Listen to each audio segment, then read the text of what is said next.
नमस्कार, मी करिश्मा. एलव्ही न्यूजच्या बातमीपत्रामध्ये आपल्या सगळ्या दर्शकांचे अगदी मनापासून स्वागत. आपण पाहत आहात एलव्ही न्यूज. मातृभूमीच्या रक्षणासाठी आयुष्य वेचणारे प्रेरणादायी व्यक्तिमत्व मेजर अंकुश रामहरी नरळे यांचा गौरवशाली प्रवास. कवठेमहांकाळ विशेष प्रतिनिधी. मातृभूमीच्या रक्षणासाठी आणि सीमेवर अहोरात्र पहारा देणाऱ्या भारतीय सैन्याची ताकद ही केवळ त्यांच्याकडील शस्त्रास्त्रांमध्ये नसून ती सैनिकांच्या निधड्या छातीत आणि आसीम देशभक्तीमध्ये असते. सीमेवर डोळ्यात तेल घालून उभे असलेले सैनिक म्हणजे देशाची अशी अभेद्य भिंत आहे ज्यांच्यामुळेच देशातील कोट्यावधी नागरिक शांततेची झोप घेतात. अशाच एका धगधगत्या देशभक्तीचे, निस्सीम त्यागाचे आणि खडतर संघर्षाचे ज्वलंत उदाहरण म्हणजे घोरपडी तालुका, कवठेमहांकाळ जिल्हा, सांगली येथील सुपुत्र मेजर अंकुश रामहरी नरळे. 1 जून 1982 रोजी माता संपदाबाई यांच्या पोटी जन्म घेतलेला हा हिरा आज देशाच्या आणि परिसराच्या अभिमानाचा विषय बनला आहे.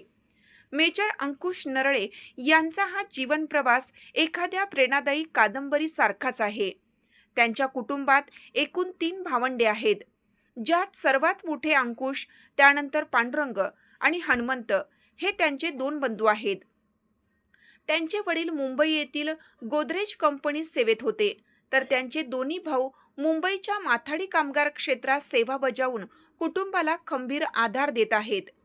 मेजर अंकुश यांचे सुरुवातीचे अंगणवाडीपर्यंतचे शिक्षण जन्मगावीच झाले, तर पुढील शिक्षणासाठी त्यांनी मुंबईची वाट धरली.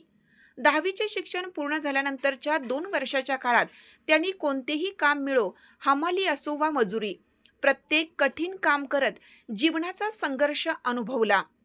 प्रतिकूल परिस्थितीवर मात करत त्यांनी आपल्यातील जिद्द कधीही ढळू दिली नाही. याच खडतर प्रवासातून मार्ग काढत असताना 2003 मध्ये त्यांनी भारतीय सैन्यात प्रवेश केला. त्यानंतर तब्बल 22 वर्ष त्यांनी अत्यंत निष्ठेने, प्रामाणिकपणे आणि असीम धैर्याने देशाची सेवा केली.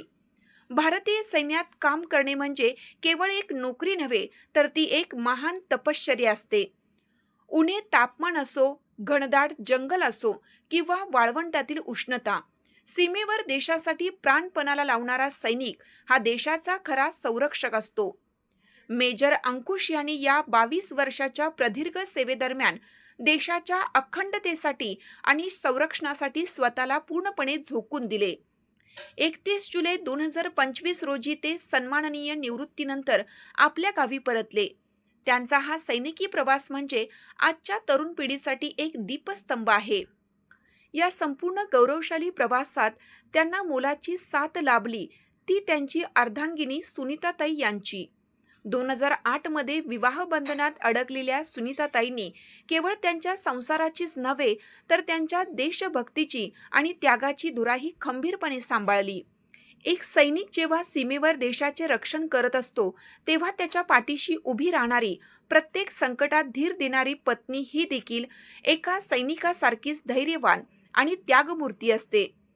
सुनीताताईंनी दिलेली ही साथ आणि त्यांची प्रेरणा मेजर यांच्या यशाचा आणि निष्ठेचा एक मुख्य आधारस्तंभ राहिला आहे. त्यांच्या या आदर्शवत संसारात त्यांना एक मुलगी, एक मुलगा अशी 2 रत्न लाभली आहेत. त्यांची मुलगी 12वी पर्यंतचे शिक्षण पूर्ण करून उच्च शिक्षणाच्या वाटेवर आहे, तर मुलानेही 10वीचे शिक्षण पूर्ण केले आहे. विशेष म्हणजे दोन्ही मुलांनी आपले शिक्षण इंग्रजी माध्यमातून पूर्ण केले असून ते आधुनिक जगाशी सुसंगत असे उज्ज्वल भवितव्य घडवत आहेत. मेजर अंकुश रामहरी नरळे यांचा हा संघर्ष, त्याग आणि राष्ट्रभक्तीचा वारसा आपल्या परिसरासाठी आणि देशासाठी सदैव एक प्रेरणादायी ठेवा राहील. लेखन उपसंपादक नितीन कांबळे. जाणून घेण्यासाठी आपल्या एलव्ही न्यूज चॅनलला सबस्क्राईब जरूर करा, लाईक करा, शेअर करा व कमेंट देखील करा. बेल आयकॉनवर प्रेस करा व नोटिफिकेशन्स मिळवा. पाहत रहा फक्त एलव्ही न्यूज. मुख्य संपादक विलास उत्तम लोखंडे.